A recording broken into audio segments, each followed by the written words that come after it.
L'église tabernacle de la foi parfaite organise dans la ville de Kinshasa 3 jours d'action évangélique et de miracles. Un moment puissant de prière, des transformations, un seul message essentiel. Seigneur, bénis-moi et élargis mes limites. Seigneur, bénis-moi et élargis mes limites. Bien-aimés frères et sœurs, habitants de Kinshasa, habitants de la République démocratique du Congo, c'est bien moi, votre frère, le pasteur Atapi Singiamba, le pasteur des assemblées chrétiennes de la foi parfaite. Après l'Amérique, après le Mexique, après la Colombie, après le Honduras, après l'Amérique latine en entièreté, maintenant c'est le tour de Kinshasa. Jésus-Christ vous invite et moi, je viens vous inviter officiellement à ces grands jours que nous allons avoir, 3 grands jours d'action évangélique que nous organisons à Kinshasa sur l'avenue Popo Kabaka numéro 37 au quartier Lodja dans la commune de Kassavubu et tout près du rond-point Victoire vers la direction de Gambela. Nous vous invitons à ces 3 grands jours spéciaux, ces 3 grands jours d'action évangélique avec comme thème que nous allons exploiter: Seigneur, bénis-moi et élargis mes limites. Ne manquez pas, venez avec des malades, venez avec tous les problèmes, avec ces problèmes qui ont trop duré dans ta vie, dont tu n'as jamais trouvé une solution. Alors voilà l'occasion que Dieu te donne.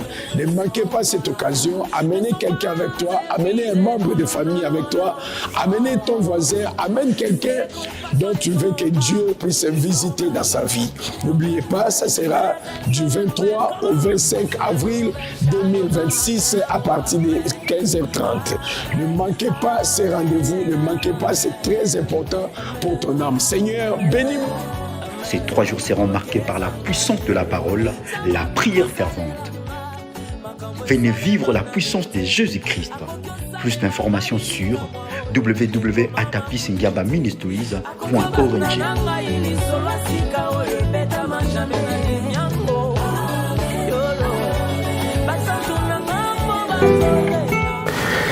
Bonjour tout le monde, je vous salue dans les précieux et glorieux nom du Seigneur Jésus-Christ notre Dieu. Napesi bino mbote bino nyonso bolandaka pasteur Atapis tous les jours na ba écran na bino partout et pas besoin na ba commune nyonso na Kinshasa et puis na ba réseaux sociaux et partout là où vous suivez le pasteur Atapi Singiamba. Je vous salue très chaleureusement au nom du Seigneur Jésus-Christ.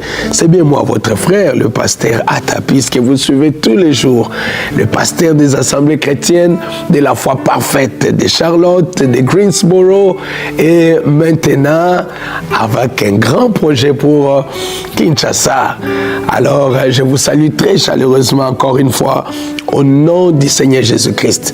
Vraiment, je tiens à vous remercier très sincèrement parce que tant nyonso bozaka wana bolanda kangai et puis naeba kango parce que botinda ba message, botinda ba requête et puis naebi ke boza wana boza ebele au bolanda pasteur Atapi Singiamba. Alors lelo na ye poto solo là na ye pour appeler séminaire programme. Il y a un projet que j'ai maintenant pour Kinshasa, après les États-Unis d'Amérique, après Charlotte, après Greensboro et après tous les tours que j'ai sillonnés dans le monde, dans l'Amérique latine et partout. Maintenant c'est les tours pour bénir ne fût-ce qu'une seule âme à Kinshasa, avec ces grands projets d'établir une extension de l'église La Foi Parfaite Tabernacle à Kinshasa. C'est pourquoi j'ai apporté une très belle nouvelle pour vous. J'ai une bonne nouvelle pour vous qui êtes en train de me regarder. Nazana na sangwa kitoko na ekopesa na yo oyo tango nyonso otunanga me pasteur église eza wapi, me pasteur adresse église eza wapi na yana mona yo bino nyonso bopambolami depuis 2024 bolanda ngai na Ntingi télévision Tous les jours, je suis là depuis 2024. Alors, ça fait maintenant 2 ans que nous sommes à la télévision au Botala Bisso jour après jour. Alors, Bobengaka, Pasteur Atapis, s'adresse à Bito Koutana, Pasteur Atapis, pesanga rendez-vous, nazana ba maladie, nazana ba problème, ouais, kosenga kakana Koutana, on a solana yo. Naibisa ki yo zela, mais siko na ye pour na pesa o adresse, pour oya okutana ngai, pour na bonde la pona yo, pour to solola, ta mususu, nzambe akosala ngolo na nzela likabo atena kati na ngai, pour ete akangola yo pe apambola yo. Nde yango tina nini na ye pona ebisa yo ete tozali ko-organiser ba réunion ya action de grâce oyo ekobanda na le 23, le 24 puis le 25 avril 2026. Je répète, le 23, le 24, le 25 avril 2026. Nous tozana ba réunion ya action évangélique pa wapi tozana ba réunion pona lobiko ya milimo ya bana nzambe mais mingi parce que nzamba pesinga likabo ya guérison. Alors mes réunions ça va se focaliser aussi sur la guérison divine.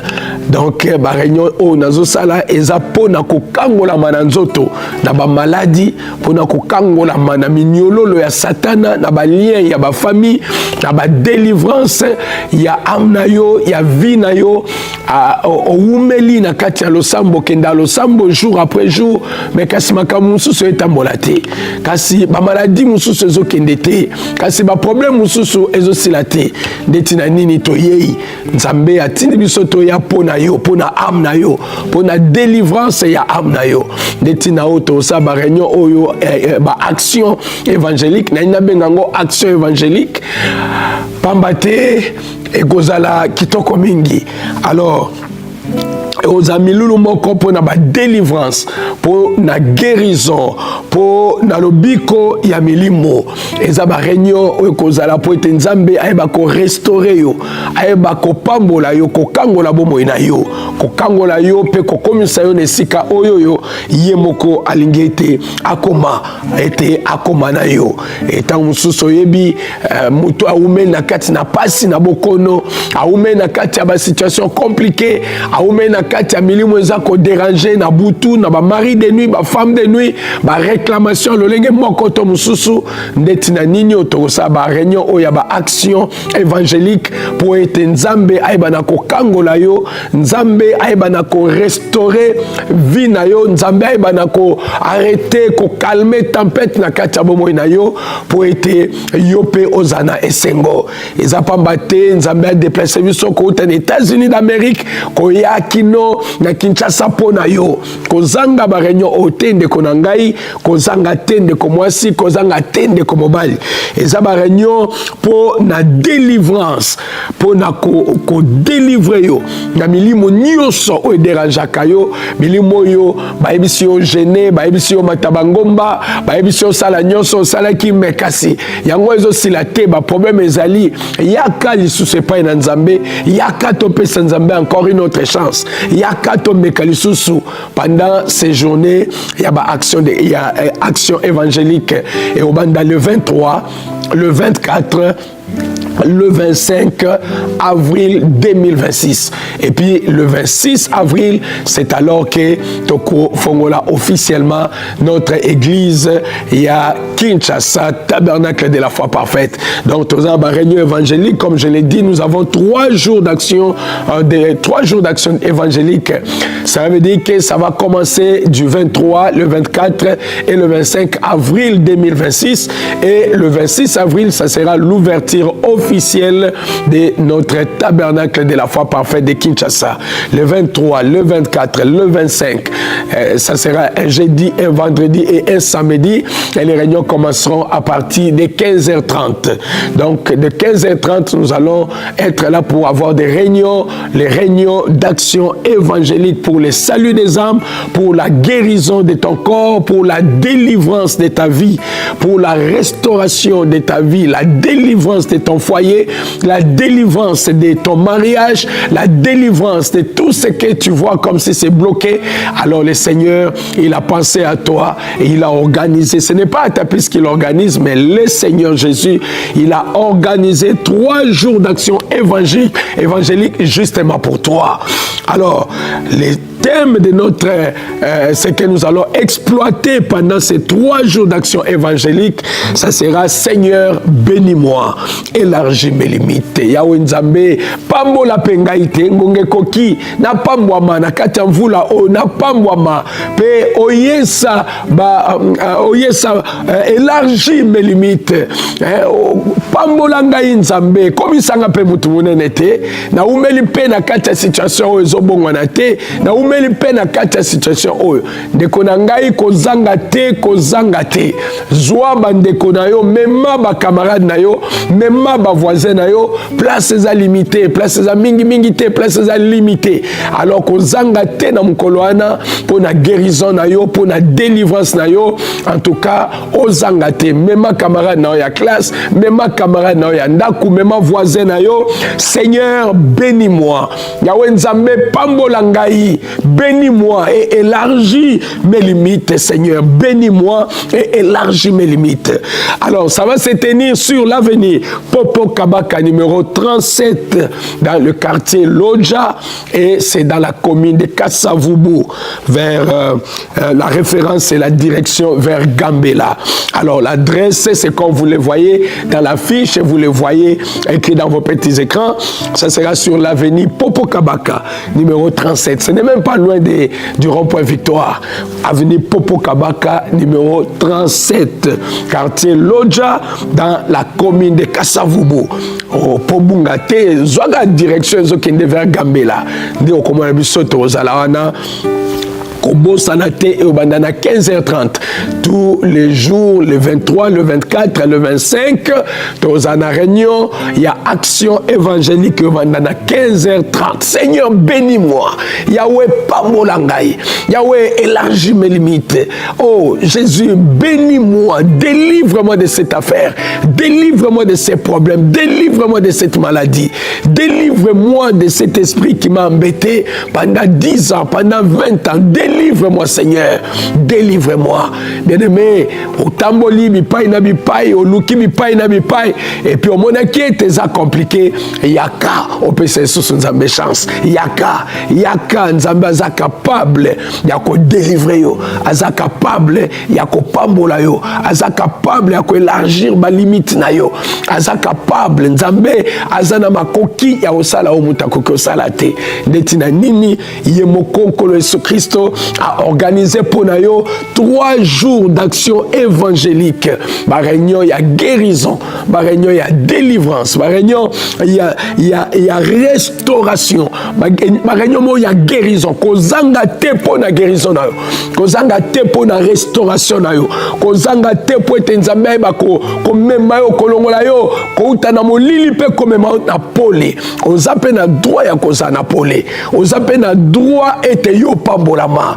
Detina nini onzambe apesio mikolo misatu ya action évangélique et obanda le 23, le 24, le 25 avril 2026. Puis le 26 avril, ça sera l'ouverture officielle de notre église, le tabernacle de la foi parfaite de Kinshasa. Après il y a Charlotte, après il y a Greensboro, et comme il tourne, et comme il ngonga na Kinshasa. Kinshasa, et comme il tangu na yo, il y a comme on a le boko na nzambe na katabo moina yo. Et à buka ba minyololo ana o ekangi yo tata omolai. Mais pasteur Atapis s'adresse à mon possibilité. Voilà, l'adresse est comme je dis, ndenge zokomama na fiche ozomo na liboso na yo, ndenge ezali na écran ozomo na liboso na yo, tina adresse ezali avenue Popo Kabaka numéro 37, avenue Popo Kabaka numéro 37 na quartier Lodja kuna ezami na commune ya Kassavubu na direction ya Gambela. Obunga te sozaka na direction ya Gambela Gambela, toza musika te na rond-point Victoire, toza kaka pembe na yo. C'est tout yo vani na Kasavubu, yo tala nga tango nyonso na Kasavubu. Obenga nga tango nyonso, osenga ba prière mais sikoyo na ozala liboso na yo pe na obondela po na yo, pe Nzambe akoyeba na kosimba yo, pe akoyeba na kopambola yo. Voilà, je crois que le message est bien passé. Je répète, 3 jours d'action évangélique, le 23, le 24, le 25 avril 2026, à partir de 15h30, nous serons sur l'avenue Popo Kabaka numéro 37, dans le quartier Lodja, dans la commune de Kasavubu, et c'est vers la référence, c'est la direction de Gambela. Les réunions spéciales pour toi, ça sera intitulé Seigneur, bénis-moi et élargis mes limites. Invite quelqu'un, invite ta famille, invite ton cousin, invite ton frère, invite ta soeur, invite ton voisin, invite ton collaborateur, invite ton ami de service. Venez et vous ne serez pas déçus. Vous allez voir la main de Dieu agir dans votre vie. Amen. Ne manquez pas. Obenga kouta na kuna na quartier na Njili, obenga ngai kouta na Petro Congo, otuninga pasteur mais na okuta na ndenge nini, na mona na ndenge nini yaka le 23, le 24, le 25 okuta na ngai na avenue Popo Kabaka numéro 37 na quartier Lodja na commune ya Kasavubu. Obenga ngai kuna oza na Masina, obenga ngai oza vers Changu, obenga kingai ozalaki na Kisenso, si je me souviens bien, oui, obenga ozaki na Monga Fula, obenga kinga ozaki un peu partout, tindelenga ba message que j'ai encore dans mon téléphone WhatsApp. Otindelenga ba message, ozaki tunanga pasteur, tokuta na ndenge nini, ba problème ezebele. Il faut na kuta na personnellement na solana yo. Il faut na mona yo pasteur Atapis. Ta na mona ki ba miracle. Oyo obondela ki pona mutoyo, azaki na lisute. Et tango yo bondeli kuna na Colombie, après prière na yo Nzambe akela ki lisu esika lisu zala kite mais ngai pe na ba problème ngai pe na zako lukayo po bonde apona ngai pasteur Atapis azala disponible pona yo le 23, le 24, le 25 avril 2026 na avenue Popo Kabaka numéro 37 na quartier Lodja na commune ya Kasavubu, non loin il y a rond-point Victoire na direction ya Gambela. Okutana pasteur Atapis à partir à 15h30. Kozangate yaka pour na lobiko na yo pour na délivrance. J'insiste sur la délivrance parce que c'est le ministère que Dieu m'a donné. C'est de prier pour ses enfants, de prier pour la délivrance des foyers, des familles, pour la délivrance des santé des enfants de Dieu. Donc ne manquez pas, invitez quelqu'un. Soyez là à partir de 15h30, le 23, le 24, le 25 avril 2026. Et le 26 avril, ça sera le matin. Là, je vais te les communiquer. Quand tu seras là le 23, je te dirai ce que nous allons faire. Ne manquez pas, n'oubliez pas, ne manquez pas. Comme on dit en anglais, save the date. En français, je ne sais pas, enregistrer la date, alors ne manquez pas. Le pasteur Atapis des États-Unis d'Amérique, de Charlotte, le pasteur Atapis de Colombie, de Mexique, de Honduras, de Arequipa, le pasteur Atapis de Pérou, le pasteur Atapis de Équateur, de Honduras, le pasteur Atapis des États-Unis d'Amérique, les voilà devant toi. Il aura 3 jours d'action évangélique. Seigneur, bénis-moi, élargis mes limites. Sur l'avenue Popo Kabaka numéro 37, dans le quartier Lodja, commune Kasavubu, et c'est sur la direction de Gambela. Ne manquez pas à 15h30 et tu seras béni. Ok, je pense que tu as bien compris. Passons maintenant dans notre exhortation de ce jour. Avant que je te laisse partir, bien-aimé, toi qui me regardes, je te salue chaleureusement au nom du Seigneur Jésus-Christ. Que Dieu te bénisse, que Dieu bénisse ton âme. Vous avez été toujours nombreux. Ça me donne de la joie de savoir que je ne parle pas en vain. Quand je prêche aux gens qui me regardent. Quand je parle, il y a des enfants de Dieu qui me regardent. Venez ce jour-là tel que vous êtes. Venez avec votre pantalon. Venez de la manière dont vous êtes. Ne vous inquiétez pas. Venez tel que vous êtes. Avec vos péchés, avec votre maladie, avec vos faiblesses, avec tout ce que vous êtes, Jésus-Christ, il est capable de vous aider. Jésus-Christ, c'est lui l'organisateur de ces 3 jours d'action évangélique. Si tu manques le jeudi, tu dois être là le vendredi. Si tu manques le vendredi, tu dois être là le samedi. Mais dans tous les cas, Jésus veut que tu sois là tous les 3 jours pour la bénédiction de ton âme, pour la délivrance de ta vie, de ta santé, de tes finances, de ton travail, de ton foyer, de tes enfants. Il y a une délivrance qui arrive. Amen. Il y a une délivrance qui arrive. Isaac Korangi, il y a une délivrance qui arrive, qui est sur le chemin. Ça arrive. Et la délivrance est en route pour la bénédiction de ta vie. Voilà, la Bible nous dit ici dans Hébreux chapitre 13. C'est là que je vais parler un peu, exhorter juste un tout petit peu pour te donner la foi pendant quelques minutes. Hébreux chapitre 13, et la Bible dit au verset 7 que souvenez-vous de vos conducteurs qui vous ont annoncé la parole de Dieu. Considérez quelle a été la fin de leur vie et imitez leur foi. Jésus-Christ est le même hier, aujourd'hui et éternellement. Ah, le belangete Yesu Christ azalolenge mokolo bilelo pelibela libela. Bandela ngoma makasi, loba ngoma makasi satana yo kaete. Yesu Christ azalolenge mokolo bieleki lelo pelibela libela. Loba ngoma makasi, lobela ndeko azapena oyebisa ete Yesu Christ abongwanite azalolenge moko lobio eleki lelo pelibela na libela ko bongwana soko mokete. Azalolenge moko. Amen.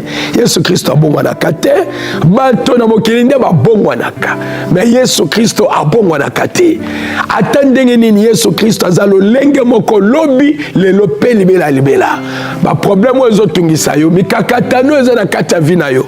Ba mari de nuit o bazo troubler vie na yo. Ba femme de nuit o bazo troubler vie na yo. Souffrance o elati nzoto na yo, zo kokata kosala même pas un pas pour être o ba ko avancer na kati ya vie na yo. Lobela yango ete Yesu Christo azalo lenge moko lobi lelo pe libela libela. Oya salaki kuna na Mexique, oya salaki kuna na Mexique akosala pe na kati ya bomo na ngai. Nini oya salaki na Mexique na nzela ya ministère oya te na kati ya mosali na le pasteur Atapis. Il y a une femme au bozomo na image alati pantalon ya noir, alati na polo ya noir. Moi, sur Monia Mundele Wana, elle avait les tumeurs, azaki na tumeur na mutunaye. Et puis, bah, opéré moi sur un pendant, je crois, 7 ou 11 fois.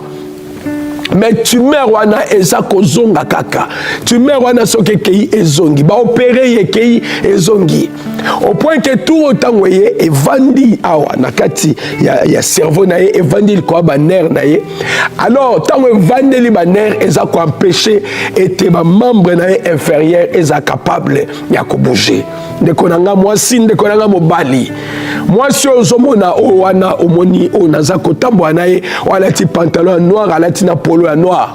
Moi, je suis paralysé, likolo akiti. Moi, je suis tambola te. Moi, je suis paralysé dans ngambo nyonso. Loboko na epe ngambo nyonso à gauche zaki paralysé. Ma colonne zaki paralysé. Moi, je suis télématé. Moi, je suis tambola te. Père Oumeli Bongo pendant beaucoup de temps. Moi, je suis même na réunion. Na réunion kaka ndenge biso toza ko organiser réunion ya action évangélique pour na koya komona nzambe na Biblia naza kotanga wa Bible lobi te Yesu Christ abongwani te azalolenge mokolo bi eleki lelo pe libela na libela. Moi, sur cette femme, on l'a amenée, cette femme ne marchait pas. Cette femme était paralysée. Là-bas, ce n'est pas le Congo, là-bas, c'est le Mexique. Et cette femme-là était paralysée de tout son côté gauche. Azaki incapable d'utiliser le mot qu'on a. Azaki incapable de télémaper et télémakotambola. Moi soyo oyomona moi soyo azoko kako telemate azoko kako tambola te pambate tu mères evandele na cerveau tu mères evandeli ko ba nerf paralysé moi tambolezate babi pasteur mokengeli asali aumeli na condition o loboko asala ngoli susté loboko est fonctionnel susté pendant longtemps elle est dans cet état dans cette condition. Bien-aimé, Jésus-Christ est le même hier, aujourd'hui et éternellement. Bien-aimé, tant que ndeko azotelema te, ndeko loboko esala te parce qu'azana paralysé. Azana paralysé et ça l'était moyen à utiliser le boko na ezate, moyen à utiliser makolo na ezate. Et puis azali ko na kiti ndeko na ngai. Mais tant baye baluki nzambe o ya pasteur Atapis baye na pasteur Atapis tala moi soyo aza congolaise te tala moi soyo aza na mutamboka oyo tala moi soyo atambola te daye bolo bane pe langue mon côté. Est-ce que koko monde la ponaye? Est-ce que nzambo ya yo akoko sala quelque chose pour na vie na ye? Est-ce que nzambo ya yo akoki ko simbata nzoto eta sala quelque chose? Na lobi ya solo Biblia lobi na ngai, la Bible me dit que Jésus-Christ est le même hier, aujourd'hui et éternellement. S'il a fait ça, alléluia, s'il a fait ça pour cet homme devant la porte appelée la Belle, quand Pierre et Jean, ils ont prié pour cette terre, ils n'ont même pas prié, ils ont parlé à ces paralytiques, ils ont dit l'or et l'argent, nous n'en avons pas, mais ce que nous avons, nous te les donnons. Au nom de Jésus, lève-toi et marche. Oh, bien-aimé, ndena telo boko liko na mwasi oyo ndena bondeli pona ye ndena bengani molimo tumeur na lobi yo tumeur place no ezawa te il faut bima na nzoto oyo yo kokotika na kati ya nzoto mwasi o te ya mwana mwasi nzambe na bomo il faut longwa okende musika. Bien-aimé, ndeko na ngai, ndeko papa, ndeko mama, ndeko yaya ozolanda ngai na bis, ozolanda ngai epai ozwami na bureau na musala, epai ozwami na nzela na marché, esiko ozolanda ngai kobosana te ete to na 3 jours ya action évangélique. Epai okoya komona makambo na zoloba, okomona ngwa live, omona guérison, omona ndeni nzambe akokolongola tumeur na nzoto mutu na libondeli, omona esika nzambe akokolongola myome na kati ya nzoto mutu na sima libondeli yaka okomona onzambe akokosala pona yo okotatola yo moko na mukolo wana liboso la batu yo okotatola tango omona myome na okolimwa tango omona fibrome na ope kolimwa la telo moko likona mwasi oyo na bi Seigneur yokama mpo na mwasi oyo bikisa ye longola passion na nzoto na ye pesa ye encore occasion que cette femme puisse s'élever, que cette femme puisse marcher. Seigneur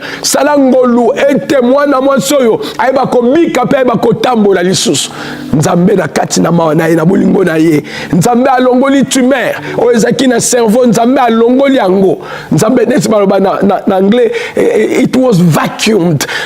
C'était aspiré, Nzambe a aspiré yango elongwe. Tumeur elongwe. Tango elongwe ke Nzambe a bikisi moi sur complètement. Alors que j'étais en train de prier pour elle. Pendant que nazo bondela. Alléluia. Pendant que je priais, moi sur tango na lobi amen. Moi sur a tombé le boko. Le boko ezaki paralysé. Nzamba bikisango sur le champ. Le boko ane tomba milikolo. Ngamona kamwe na lobi oh. Mais ce le boko ebiki c'est que le kolo ebiki na vine bouger moi le kolo. Ndei bomona ki na vidéo a bouger le kolo. Le kolo ana e bouger. Le kolo ana e bouger. Même si c'est ko tambola lobi oui bien sûr. Na simbi a telemi. Ah na meki otambo na malembe ndei bomona ba image. Na tambo na malembe moi so atamboli. Tango alinga kweya mwasi akanginga na loboko oyo ezaki paralysé loboko e makasi okoyeba te loboko wape ezaki paralysé o wape ezaki bien. Bibili etalisi biso ete Yesu Kristo aza lolenge moko lobi eleki lelo pe libela soka kosala ngo mpona mwasi aza congolaise même pas mwasi aza ndeko na nga na nzoto te mwasi aza na peau noire te. Mais Nzambe ayokeli mawa Nzambe abikisi ye atelemi atamboli libotane bamoni yango pe baleli pinzoli na misu na ya ye na ya ngai na ya biso nyonso tozalaki wana pinzoli ebimi na misu komona o Nzambe akokosala sur place o Nzambe akokosala sur le champ mpona moto oyo akokai ta mosu andima pe mingi te ta mosu ezali kondima na ngai ou bien kondima famille mais atelemi pe atamboli amen. Bible lobi ete Yesu Kristo aza lolenge moko lobi eleki lelo pe libela soki asalaki yango hier soki akoki kobikisa mwasi oyo alongoli paralysie alongoli tumeur na nzoto na ye apesi ye makoki ete atelema mpe atambola na Mexique mais c'est kaza capable asala yango epai ya ndeko na ngai congolais aza capable asala yango epai ya ndeko na ngai congolaise aza capable asala yango epai mwana nzambe nyonso oyo aza na kondima soki oza kondima kozangisa te na mikolo misato oyo action évangélique oyo tozosala na Kinshasa na avenue Popo Kabaka numéro 37 na quartier Lodja na commune ya Kasavubu eza musika te na rond-point Victoire eza na direction ya Gambela kozanga te tokobanda na 15h30 le 23 le 24 le 25 avril kozanga te yaka na ba paralytique yaka na ba malade yaka na bato oba oyo lembani ba problème na ba yaka na ebiso ete place za limité za ngo sala munene te salo tozuka pona yo pamba te yondo lukaka otuna pasteur Atapis mais adresse ngo za wapi poto kutana yo yondo luka pasteur Atapis mais to mona ondenge nini yaka le 23 le 24 le 25 avril 2026 na avenue Popo Kabaka numéro 37 na quartier Lodja na commune ya Kasavubu musikate na rond-point ya Victoire so komika na Victoire yo tuna avenue Popo Kabaka nde ba olakisa yo eza na direction ya Gambela yaka omona nde nzambe aza capable ya olongola tumeur na kati ya cerveau ya mutu ya olongola paralysie na nzoto ya mutu pe mutu atelema pe atambola pe mutu atelema pe asala oyo akokai kosala te. Bien aimé, nzambe azana makoki ya kobikisa yo. Nzambe azana makoki ya ko arrêter ma problème ya vie na yo. Nzambe azana makoki ya ko sala oyo sala ki hier. Nzambe aza capable ya otelemisa koka ete atambola. Nzambe aza capable ya kolobisa bababa. Nzambe aza capable ya kofongola matoi ya bayo kakate. Nzambe azana makoki atondi na makoki ya kosala yango pe ya sala kananzela ya basali na ye. Nzambe atindi biso ko uta na Charlotte, ko uta na Greensboro, atindi biso après Mexique, après Colombie, après Pérou, après Honduras, après Équateur, après ba village ba indien, to pai to kotaki ko luka nzambe ko kangola, to mo nzambe ko kangola bana e, ko longola ba cancer, nzambe ko limwisa ba cancer de sein, cancer ya tolo ya mabele, nzambe ko limwisa yango na sima kaka libondeli.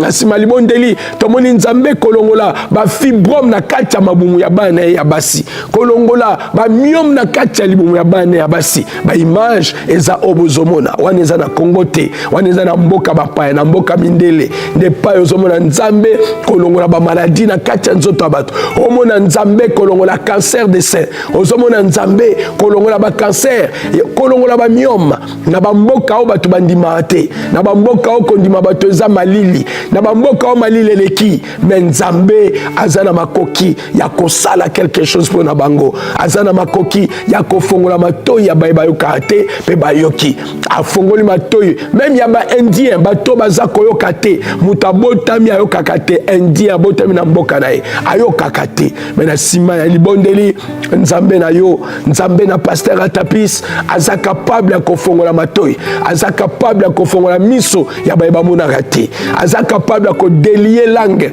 ya bao balobaka te ngonga na we koki kozangisa te le 23 le 24 le 25 avril 2026 kozangisa te sala programme nyonso mais ozanga te mukolo wana ozala le 23 le 24 le 25 ozanga te bien aimé ozanga te oya po ete nzambe apambola yo pamba te mukolo wana ezali Seigneur bénis-moi Yahweh pambola ngai yango nde liloba obiso tokoloba na mukolo wana le 23 le 24 na le 25 avril toloba ka eloko moko Yahweh pambola ngai Seigneur pambola ngai élargis mes limites Yahweh pambola ngai élargis mes limites Yahweh pambola ngai kati sanga mindelo nyonso bakatela ngai kati sanga mindelo famille katela ngai kati sanga mindelo oyo bandeko oyo libota oyo ba réclamation ba nyonso batia na kati ya vina ngai o esalaka ete na avance te nandimi message oui naza na kati ya message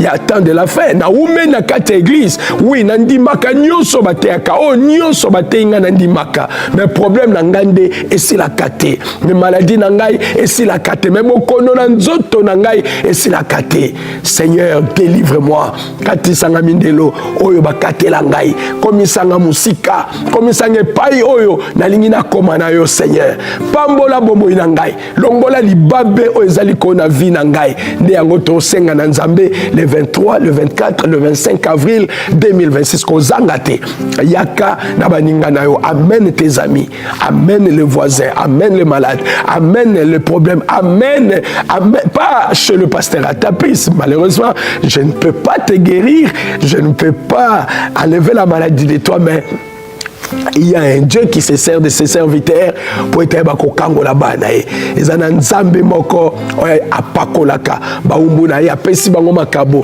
pour nous bako délivrer banae bazamba problème. L'heure de la délivrance a sonné pour toi. Ngonga ya délivrance et koki pour nayo. Ngonga ya kokwei sabikeko o umena kata bomo na yo e koki pour nayo. Biblia le bete et le connaît loko ezana ngonga na yango. Ezana ngonga moko o ifo zana kati na ba complication ezana ngonga moko o ba complication pe facile na kati ya vie na yo ena ngonga moko ifo lela epe na ngonga moko o kolela ifacile na kati ya bomo na yo.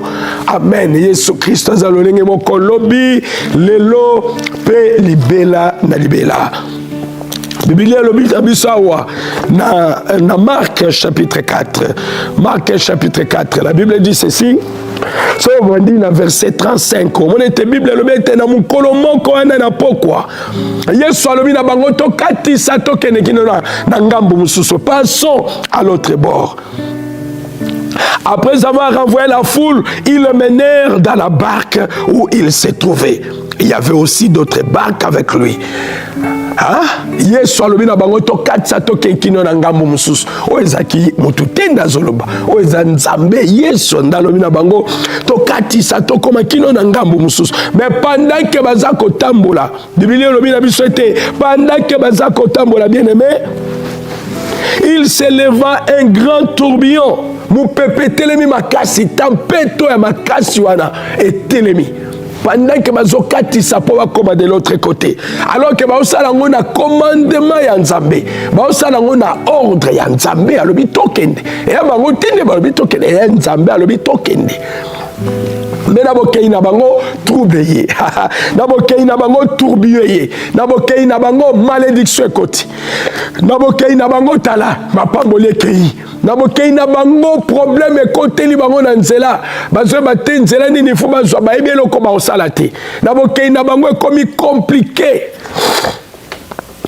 nabokei na bango bakateli bango mindelo pa Satan alobi te abokole kate nabokei na bango ba réclamation etelemi ba problème etelemi. Hey, bato bagangi Seigneur tosala nini Yahweh yozo mona biso tozo kufa osala le côté pendant ce temps là Yesu azolala na kati ya barque tant ba disciple ne bazo kufa bazolala Yesu azolala bango bazo kufa ma ezokota na kati ya boîte Pierre aye pasteur Atapis aye Pierre aye la moussier maître ne t'inquiètes-tu pas de ce que nous sommes en train de mourir? Ne t'inquiètes-tu pas de ce que nous sommes en train ne t'inquiètes-tu pas de ce que nous périssons? Oza koyo kata mawate ozo salata susite biso tozo kufa Yahweh. Biso tozo kufa pasteur Atapis aye Yahweh yozo mona témoin na yo bomwene zo kelibo sauter ozo mona témoin na yo zo ko avancer te Yahweh pambola ye Yahweh katise mindelo bateli bénis les Seigneur et traverse les ses limites élargis ses limites. Oh Dieu, ne manquez pas bien mes frères kozangate le 23 le 24 le 25 kozangate le 23 le 24 le 25 il y a 4e mois kozangate na veni popo kabaka numéro 37 na quartier Loja kuna na commune Kasavubu musikate na rond-point Victoire na direction ya Gambela kozangate mukolo wana Yesu akolamuka Yesu akotelema ha emukolo ya délivrance oyoka ngo na sango mesiko okomona oyoka ba témoignage mesiko yonde oza témoignage oyoka bato batambola ka obaza tambola te batamboli oyoka ke bao bamona te bamona mesiko ekomi ngonga na yo yonde fotatola na mvula oyo 2026 eza ya yo 2026 eza gastrite wana efekende 2026 eza ke kolokama oyo ya famille balien oyo ya famille oyo esala te ata yo ozotambola na bible na se ya lipeka me yo oavansaka te ata ozosala nyonso osimbaka mbongo me oyebi kotorganize te mbongo ekendaka osala nyonso bien aimé eza na milimo na se na yango ngonga ekoki ete Yesu atelema parce qu'il est le même hier aujourd'hui et éternellement. Pambataza lolenge mokolo bele kilelo pelibela na libela. Tangu Yesu atelemaka mupepe katanaka. Tangu atelemaka mapamboli kitaka. Tangu Yesu telemaka quelque chose est salamaka kozanga te yaka ya kotelema akosala akotelema je suis sûr parce que tu plus sûr mais oui ce que telema qui na Mexique moi sozo tambola te na tumeur mais nzambe alongoli tumeur na mutuna ye na quatre ya prière il y a même pas 5 minutes nzambe alongoli tumeur nzambe abikisi ba nerf nzambe apese makasi na nzoto pe atelemi pe atamboli loboko ezaki sala te sali loboko ezaki paralysé et sali lokolo ezaki paralysé et sali et bon soki nzambe akoka ko sala yango pona mwasi na Mexique boni pona yo ndeko na ngai abongwani te bible lobi te yawe abongwani te azalolenge mokolobi lelo belibela abongwani te na o etali nguya na ye abongwani te na o etali mawa na ye abongwani te na o etali bokasi na ye abongwani te na o etali fidélité na ye il est fidèle à ses promesses il est encore Jéhovah Rapha il est encore l'Éternel le Dieu qui délivre ses enfants aza encore Yahweh Nzambe o ya délivrance soka délivra ki bana Israël na maboko ya Pharaon azakaka le lenge mokondenge Bible lobi il est le même hier aujourd'hui et éternellement. Seigneur bénis-moi élargis mes limites. Seigneur bénis-moi élargis mes limites. Ne manquez pas ces 3 jours d'action de grâce, non, d'action évangélique. Ces 3 jours d'action évangélique, ce sont des réunions extraordinaires pour la guérison de ton âme, pour la délivrance de ta vie, la délivrance de ton foyer, pour la délivrance de tes enfants, la délivrance de ta vie, de tout ce qui a été bloqué. Il y a encore un Dieu qui délivre. Amène-lui, amène tes fardeaux à lui, Jésus. Il est capable de te délivrer. Il est capable de faire quelque chose. C'est pourquoi je te prie, je te demande de ne pas manquer ce jour-là. Nazo lukayo, yo benga ngami konyoso, yo na linga utanga kombo atepo na ina mono kamba na mona sala. Yo benga nga ko utakuna na njili na kota Sainte-Thérèse yo benga ngai kuna ko uta na quartier 3. Na mona ki appelle na yo, na mona ki benga nga kuna côté abattoir. Oui na abattoir. Na mona ki na Petro Congo benga ingai kozanga te mukolo ana sala eza munene mingi te eza penza limité kaka pona yo po yo oya ozanga te kozanga te le 23 le 24 le 25 à partir à 15h30 kozanga te et vous allez une grande bénédiction une grande délivrance de ton âme. Ça sera une réunion oyo okobosa na te na vina yo pe oko regretter te poko ya kiango pamba te kozala réunion komwa lo boko na nzambe okomona ndenge ya telemaka okomona tango akitaka ayaka pesa kelonga tango akitaka ayaka pe kalma ka tempête tango akitaka ayaka pe sala ka obatu bakoki kokanisa tate tango Yesu akitaka sala makambo minene bien aimé okomona yomoko ozala témoin oculaire ya bolingo nzambe na kata vina yo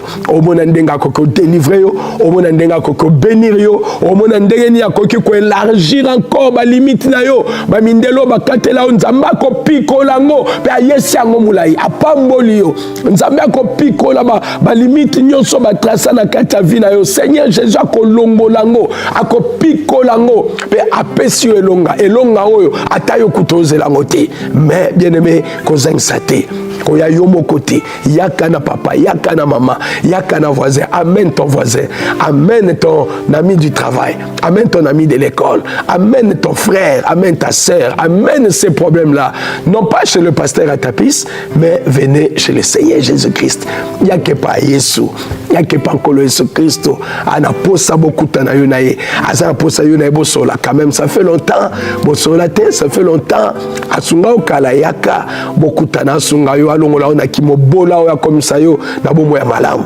alongola yo na kati ya libado elandaka vi na yo oyo bafiancé ekoma kutata musika tozwi lelo ekatani lobi ezwi mosusu eka kolingo mbala ekatani bafiancé yo ane ekatana pamba yaka nzambe akosuda yango mpo na libela akopesa libala noza mposa na yango alonga bamalédiction nyonso wana akodélivre yo complètement aza lisu nzambe ya délivrance kozangisa te le 23 le 24 le 25 avril 2026 à partir de 15h30 kozangisate na avenue Popo Kabaka numéro 37 na quartier Lodja kuna na commune ya Kasavubu musika te na rond-point ya Victoire na direction ya Gambela omoni direction ya Gambela na wa so komika na tuna avenue Popo Kabaka numéro 37 omona biso sikana à partir à 15h30 le 23 le 24 le 25 avril 2026 et ozala mukolo ya délivrance ya vie na yo eza mukolo ya bénédiction na yo eza mukolo yo Yesu Christ akotelema kouta na pungine na barke pe akopesa omotema na yo eza bosenga na yango nzambe apambola yo. L'église tabernacle de la foi parfaite organise dans la ville de Kinshasa 3 jours d'action évangélique et de miracles. Un moment puissant de prière, des transformations, un seul message essentiel. Seigneur, bénis-moi et élargis mes limites. Seigneur, bénis-moi et élargis mes limites. Bien-aimés frères et sœurs, habitants de Kinshasa, habitants de la République démocratique du Congo, c'est bien moi, votre frère, le pasteur Atapis Ngiamba, le pasteur des assemblées chrétiennes de la foi parfaite. Après l'Amérique, après le Mexique, après la Colombie, après le Honduras, après l'Amérique latine en entièreté, maintenant c'est le tour de Kinshasa. Jésus-Christ vous invite et moi, je viens vous inviter officiellement à ces grands jours que nous allons avoir, 3 grands jours d'action évangélique que nous organisons à Kinshasa sur l'avenue Popo Kabaka numéro 37 au quartier Lodja dans la commune de Kasavubu et tout près du rond-point Victoire vers la direction de Gambela. Nous vous invitons à ces 3 grands jours spéciaux, ces 3 grands jours d'action évangélique avec comme thème que nous allons exploiter, Seigneur, bénis-moi et élargis mes limites. Ne manquez pas, venez avec des malades, venez avec tous les problèmes, avec ces problèmes qui ont trop duré dans ta vie, dont tu n'as jamais trouvé une solution. Alors voilà l'occasion que Dieu te donne. Ne manquez pas cette occasion, amenez quelqu'un avec toi, amenez un membre de famille avec toi, amenez ton voisin, amène quelqu'un dont tu veux que Dieu puisse visiter dans sa vie. N'oubliez pas, ça sera du 23 au 25 avril 2026 à partir de 15h30. Ne manquez pas ces rendez-vous, ne manquez pas, c'est très important pour ton âme. Seigneur, bénis-moi. Ces 3 jours seront marqués par la puissance de la parole, la prière fervente. Venez vivre la puissance de Jésus-Christ. Plus d'informations sur www.atapisngiabaministries.org.